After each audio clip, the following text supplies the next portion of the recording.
I never expected anything to come from my estranged father, not after all those years of silence. But there it was. A worn envelope with my name scrawled across it, tucked inside a box the lawyer handed me like it weighed nothing. He didn't even look me in the eye when he said, "Your father left this for you. There's a deed inside." The lawyer's office felt too clean, too polished for what I was holding in my hands, like something sacred wrapped in loss. My father's handwriting hadn't changed. Slanted, tight, like he was always in a hurry to leave. Protect what they tried to bury. It's yours now. Don't let them take it too. I didn't know what they meant. Not then. But the deed was clear, 2 acres in Willow Bend, the land my grandfather had once owned. I hadn't been there since I was 12. Back when my father still smiled and the 3 of us planted trees that reached for the sky like they had a purpose. I took the drive out in silence. Past gas stations, diners that hadn't aged well, and long stretches of cracked road. I expected to find overgrowth, maybe a sagging fence swallowed by vines. I didn't expect steel skeletons jutting out of the earth. There were trucks. Noise. Sawdust in the air. A sign reading, "Future Site, Holbrook Estates." I parked across the road, heart pounding in my ears. A man in a neon vest waved at me like I was lost. "Can I help you?" he called out. I climbed the ditch and pointed toward the heart of the chaos. This land, this was my family's. My name should be on the deed. He smirked. "You sure about that?" "I have it," I said, pulling the papers from my coat. "This land was passed to me. I have the legal title." He gave a half laugh and took a step back. "Then you'll want to talk to the office. I just pour the concrete." I looked at the beams, the torn earth, the way the land had been gutted without hesitation. My land. My family's. My voice caught in my throat. Not grief, something hotter. Something louder. I walked the perimeter like I was searching for proof that what I remembered still existed. The swing my grandfather built? Gone. The stone circle we used to sit around? Leveled. Nothing left but rebar and ambition. This wasn't abandonment. This was theft. I clutched the deed until my fingers ached. I didn't know who had signed what. I didn't know how someone had bulldozed years of memory like it meant nothing. But I knew one thing. They hadn't expected me to come back. And I wasn't going anywhere. I crossed the lot, holding the deed like a weapon. Dust clung to my boots and sweat ran down my back, but I didn't stop until I was standing face to face with the foreman. "I need to talk to someone in charge," I said, voice tight. He pulled off his hard hat, squinting at me. "You again?" "This land, it's mine," I said, holding out the paper. "I have the deed. My father left it to me. He didn't even take it. Just gave a slow shake of his head. Not my department. Talk to the office trailer." I walked over, past the noise and drills, to the trailer parked like it owned the land. Inside, air conditioning buzzed over the smell of coffee and paper. A woman in business casual glanced up. "You have an appointment?" "No. But I have proof of ownership." I handed her the deed. She scanned it, frowning. "This name, your father?" "Yes. He passed away recently. This property was left to me." She stood and disappeared into a back room. When she returned, a man followed her. Mid-40s, sharp suit, fake smile. "I'm Mr. Rains," he said. "Project manager for Holbrook Developments. Let's clear something up." He looked at the deed, then back at me. "This land was sold legally years ago. We've got our own documentation." "Then someone's lying," I snapped. "Because this is notarized. Signed." He sighed, like I was a child interrupting grown-ups. "Look, I don't know what your father told you, but we bought this land in 2018 from a local trustee. Clean title. Then it was stolen, I said. Because he never sold it. Maybe there was a clerical error. These things happen. He smiled wider. Tell you what, Holbrook's willing to offer you a settlement. A generous one. Just for your trouble. I stared at him. My trouble? Compensation, he said. No hard feelings. I walked out without responding. That night, I sat on the floor of my apartment, the letter in my lap. My father's words burned through the silence, protect what they tried to bury. Why didn't he fight this himself? Why wait until after he was gone? I pulled out my laptop. The county website. Land registry. Sales records. Nothing matched. Dates overlapped. Names changed. Something stank. And if they thought I'd fold for a check, they didn't know who they were dealing with. I wasn't letting go. Not this time. I didn't know any lawyers. I found Sandra's name on a curling paper tacked to a corkboard at the community center, Justice for All in bold Sharpie. It felt like a sign. Or maybe desperation. She agreed to meet me at her small office near the courthouse. Nothing fancy. A second-hand desk, mismatched chairs, books everywhere. So, she said, flipping through the deed I'd brought. You're claiming ownership, but someone else has already started construction? They say it was sold years ago, I said. But I have this. My father left it to me. Did he have a will? No. Just the deed and a letter. Both notarized. Sandra leaned back. These kinds of cases are messy.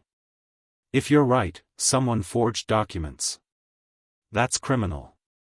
It also means you're going up against people who don't play fair. I'm not walking away, I said. She studied me for a moment, then nodded slowly. All right. Let's start with the public records. We spent the afternoon going through the county database, tax rolls, sale history. She clicked, I watched, my stomach coiling tighter with every entry that didn't match. There it is, she said finally, pointing. 2 deeds. One filed by your father in 2015. The other. 2019. My throat went dry. He had his first stroke in 2018. He couldn't hold a pen after that, let alone sign legal documents. Sandra frowned. Look at this. She zoomed in.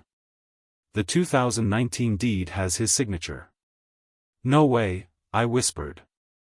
That's not possible. You're sure? I was there. I took him to therapy. I watched him struggle to write his own name on a birthday card. She tapped the screen. Then someone forged it. I blinked, the room tilting slightly. So I'm not crazy. No, she said. But whoever did this didn't expect you to come looking. I looked at her. Can we prove it? She nodded, eyes sharp now.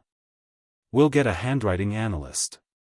If we can confirm the forgery and tie it to whoever submitted the false deed, this whole thing unravels. I exhaled for the first time in what felt like days. They buried it. My father knew, somehow. That's why he left me that letter. Sandra gave a thin smile. Then let's dig it back up. Something settled in my chest. I wasn't alone anymore. And for the first time, this didn't feel impossible. It felt like the start of something real. The name kept popping up, on signs, permits, even on the slick business cards the foreman had handed me with a smirk. James Holbrook. I looked him up. Real estate mogul. Local hero, depending on who you asked. Smiling face, sharp suit, ribbon cuttings with the mayor. The kind of man who shook hands with cameras and disappeared behind locked doors. I went door to door. The neighborhood wasn't what I remembered, less laughter, more boarded-up windows. I knocked anyway. "Hi," I said to an older man who cracked his door just an inch. "Did you ever deal with Holbrook?" His eyes darted behind me. "Don't talk about him here. He built half this street. I'm trying to stop him from taking what's left." "Too late for that," he said, then shut the door. The next few stops were the same. Shrugs. Mumbled warnings. Silence. Then I met Marisol. She was sitting on her porch, staring at a patch of grass like it still held something. "Excuse me," I said. You're the one they're trying to run off the land." I blinked. "How did you know?" "Word spreads. My abuelo's house was on that corner. You see that nail sticking out of the sidewalk?"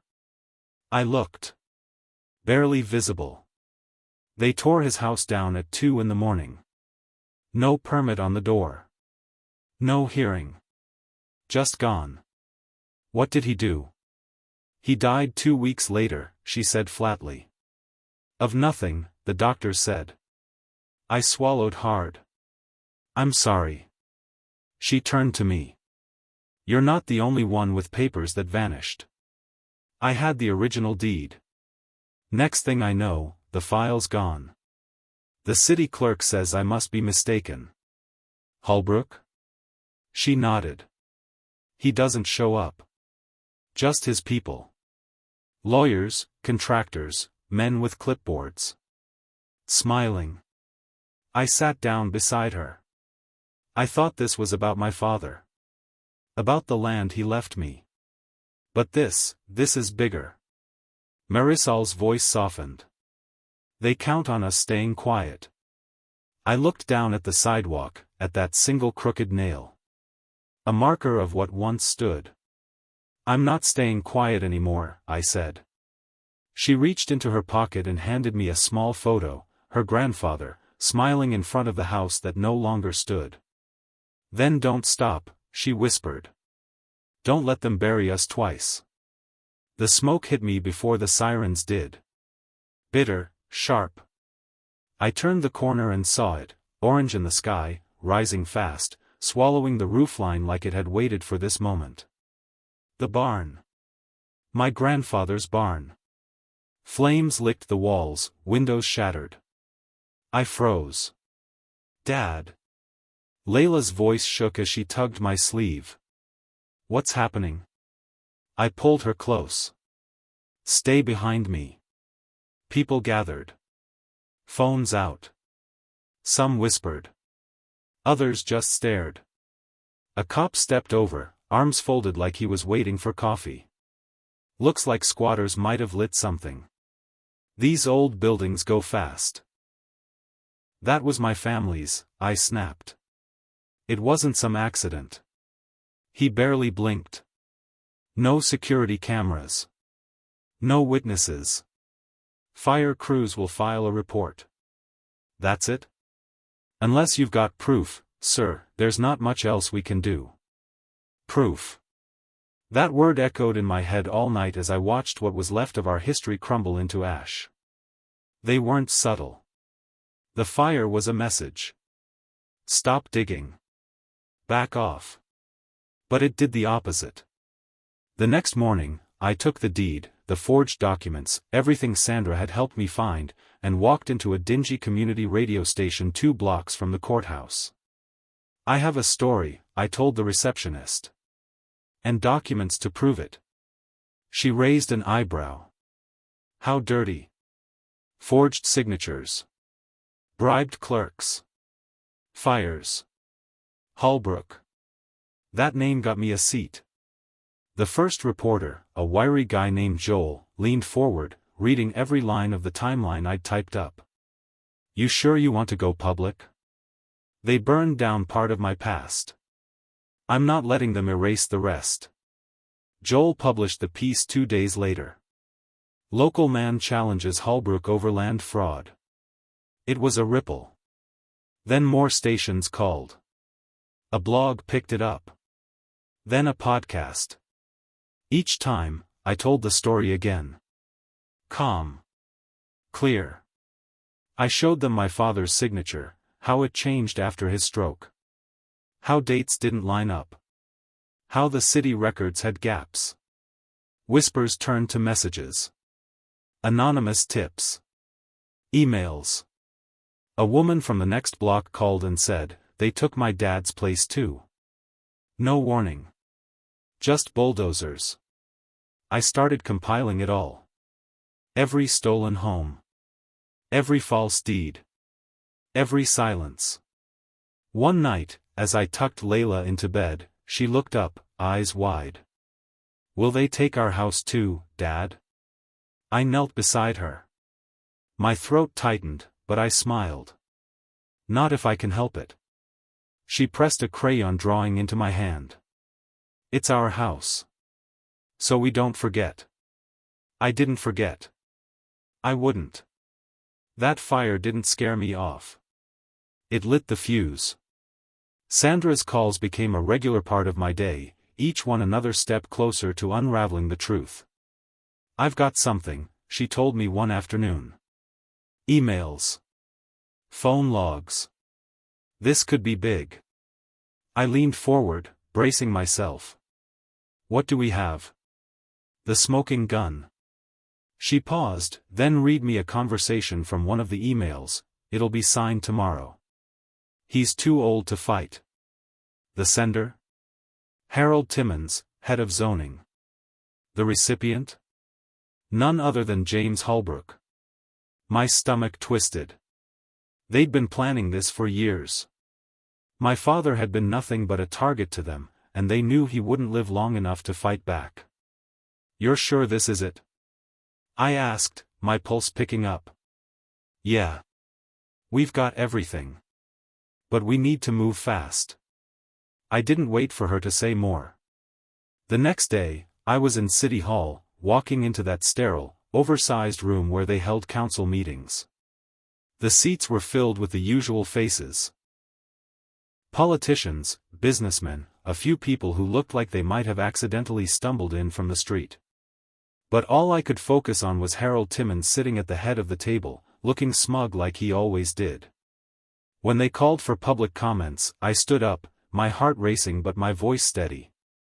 "My name's Jack Barrett, and I'm here to tell you about corruption in your own zoning department."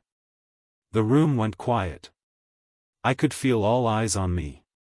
"They sold my father's land," I continued. "But not legally. I've got proof, and I've got emails. Timmons, here," I pointed directly at him, "is involved with Holbrook, a developer who's been running roughshod over this entire neighborhood." A few of them shifted uncomfortably, but most just stared at me like I was some kind of joke. "Do you have evidence of this claim?" someone asked, a councilman I didn't know. He sounded skeptical. "I do," I said. "I have proof of every phone call, every email, every fraudulent document they've been hiding. I have their signatures. I have their plan to take everything." The room fell into murmurs, some laughing, others whispering to each other. But then I saw her, Councilwoman Rivera. She was leaning forward, her eyes focused. "Show me," she said quietly. I handed her the files. She flipped through them quickly, her brow furrowing. "We'll investigate this." The rest of the meeting was a blur. By the time I left, the story was all over social media. Hashtag started trending, hashtag fight for what's ours. Hashtag Holbrook exposed. Layla sat with me that night, scrolling through the comments on my phone. "Look, Dad," she said. "They're with us. People are really saying they believe you." I couldn't help but smile. We're just getting started. This wasn't just about me anymore. This was about all of us. And now, we had a shot. Court day hit me like a freight train. I stood there, in the middle of that cold, sterile room, surrounded by polished wood and towering walls. Holbrook walked in with 5 lawyers. 5. It felt like I was facing an army. And there I was, standing with nothing but Sandra and the truth. I could feel the weight of it pressing on me, but I refused to let it show.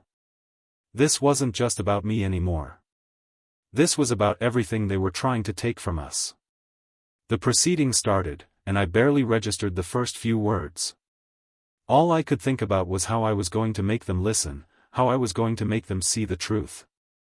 Holbrook's lawyers were quick to pounce. The lead attorney, a tall, slick man with a voice that oozed confidence, stood up and addressed the judge. "Your Honor," he began, "this man," he pointed at me, "has no right to the property. His father was mentally unfit when this deed was supposedly signed. The letter was likely fabricated. It's a sad story, but it's a fiction." I clenched my fists. They were trying to tear everything apart. They were trying to make me look like a liar, a fool. But then Sandra stood. She looked calm, but I could see the fire in her eyes. "Your Honor," she said, her voice strong, "we'd like to present a witness." She turned to me. "Dr. Raymond." I held my breath as the neurologist took the stand. Dr. Raymond had been my father's doctor for years. He knew my father's medical history inside and out. He'd watched him deteriorate slowly, year after year. "Dr. Raymond," Sandra began, "can you confirm the mental state of my client's father in the year in question?" Dr. Raymond adjusted his glasses, then answered, his voice steady. "In 2014, Mr. Barrett was severely impaired. By that time, he was unable to sign his own name without assistance. There's no possible way he could have signed a deed that year." The courtroom went silent. I could feel every pair of eyes on us. Holbrook's lawyers squirmed in their seats. The judge leaned forward, his eyes narrowing as he picked up the original land deed. He held it under a magnifying glass. "There's evidence of tampering," he said, his voice quiet but firm. "This document has been altered." That was it. That was the moment. For the first time, Holbrook's composure cracked. His face twitched, just a flicker, but it was enough. I saw it. The desperation. My heart pounded in my chest, and I allowed myself a breath. This wasn't over, but I could feel the tide shifting. I wasn't alone anymore. They had underestimated me. And now, we were one step closer to winning. I sat there, heart pounding, as the judge read the verdict. His words seemed to echo in the vast, cold room. "The land is yours," he said, his voice firm. "The documents presented by the defendant have been forged." For a split second, it didn't feel real. I had spent so many sleepless nights wondering if I'd ever see this moment. But now that it was here, I couldn't quite believe it. The weight of everything that had been stolen from me, was still heavy on my chest. Holbrook looked like he'd been slapped. His smugness vanished in an instant, replaced by a look of pure rage. I almost felt sorry for him, but then I remembered all the lives he'd ruined, including mine. "The case will be referred to the district attorney's office for further investigation," the judge continued, and I heard Holbrook's lawyers scrambling in the background. "As will Mr. Timmons, the head of zoning." A small, satisfied smile tugged at the corner of my lips. Timmons. He had been just as much a part of this as Holbrook, and now his corruption was exposed. Councilwoman Rivera spoke up, her voice steady and authoritative. "We'll also be initiating a full review of all land sales over the past 5 years. It's time to clean house." I could barely process it all. The flood of emotions hit me all at once. I should have been celebrating. I had won. The truth had triumphed. But instead, I felt a deep, hollow ache. It wasn't just about the land anymore. It wasn't just about winning a fight. It was about the things I'd lost along the way. I couldn't help it. Tears blurred my vision. They weren't tears of joy, they were tears for the barn, for my father, for the peace I would never get back. For all the years I had spent running from the past, only to have it come crashing down on me. Later, as Layla and I stood where the barn had burned to the ground, I couldn't help but feel the absence of it all. The place that had been home, now just a scar on the land. "Will we rebuild?" she asked, her voice small but filled with hope. I turned to her, my chest tight, but I held her gaze. "Yes," I said. "But this time, it'll stand taller." I meant it. I wasn't just talking about the barn. This fight had changed me. And I wasn't going to let anything, or anyone, tear me down again. The neighborhood didn't just change, it transformed. At first, it felt like a quiet ripple, but then it became a tidal wave. Marisol was the spark, of course.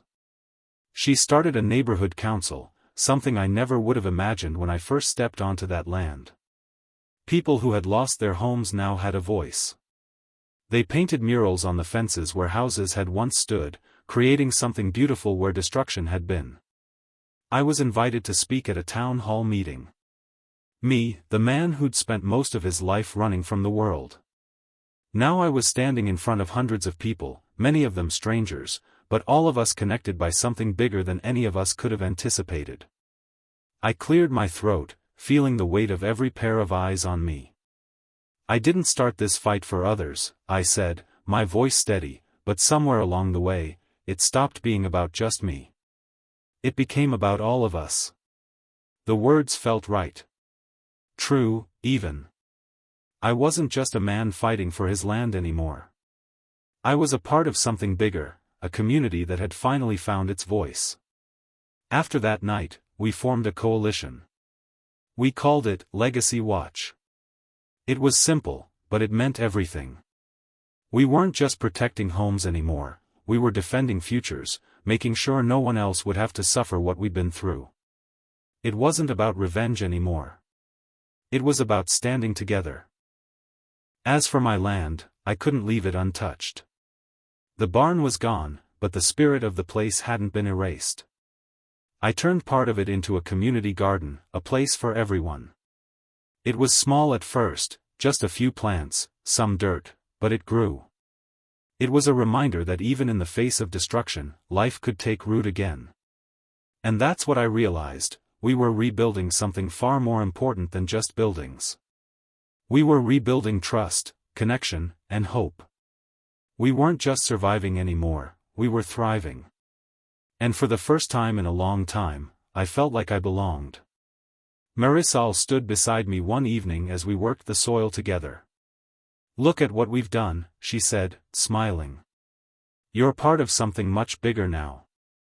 I nodded, my heart full. We all are. And for the first time in a long while, I felt like I had a place in the world again. It's been a year since the fire. A year, but I can still feel the heat on my skin, smell the smoke in the air, and hear the crackle of the flames as they tore through the barn. My hands still shake whenever I catch a hint of smoke, just a faint trace, and the memory surges back, uninvited, raw. But I'm not afraid anymore. I've learned to breathe through it, to let the memories live without letting them control me. It's funny how much can change in a year. How much can shift in the way you see yourself, your world, your place in it. I keep my father's letter in my desk drawer. Sometimes, when I forget why I fought, I pull it out. It's not the letter itself that keeps me grounded, it's the words.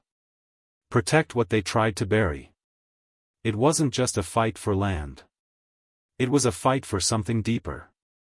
Something more important. A fight for what's right. For people. Layla's hands are covered in dirt when she kneels beside me in the garden. She's learning the same way I did, slowly, but with purpose. "Look, Dad," she says, holding up a handful of soil. "This one's growing." I smile. "You're doing great. It's not just the garden that's growing, it's everything. Us. Our lives. Our family."